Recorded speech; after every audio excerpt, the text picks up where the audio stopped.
అమ్మాయి తెల్లవారుజాము 4 లేచి చదువుకుంటుందంటే అది మార్చ్ అని అర్థం. ఒక అబ్బాయి తెల్లవారుజాము 4 లేచి చదువుకుంటున్నాడంటే అది సెప్టెంబర్ అని అర్థం. The relationship between March and September should be like a fish. అమ్మా నాన్న మీకోసం కాలేజ్కి వెళ్తాను, ఎంబీఏ చదువుతాను, అమ్మాయిని ఫాలో అవుతాను. ఇప్పుడే చూసి అప్పుడే లవ్ ఏంట్రా? అసలు నన్ను ఎందుకు లవ్ చేయాలనుకుంటున్నావు? ఒక్క రీజన్ చెప్పు. ఏ అబ్బాయి నేను ఎందుకు లవ్ చేయకూడదు? ఒక్క రీజన్ చెప్పు. పొట్టి నిన్నే.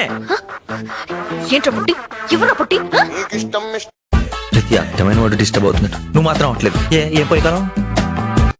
మన బ్యాచ్ లో లవ్ స్టోరీలు, చేజింగ్లు, పోలీస్ స్టేషన్ లేవని తెగ ఫీల్ అయిపోతున్నా. ఇంకా బాబు గారి లవ్ స్టోరీ మినిమం 4 ఏళ్ళు మాట్లాడుకోవాలి. తదాస్తు. పరిగెత్తి పరిగెత్తి బతికేదాన్ని జింక అంటారు, ఆగి ఆగి కొట్టేదాన్ని పులి అంటారు. ఎవరు క్లాస్ కొట్టరే? పాపను మొదలటమా?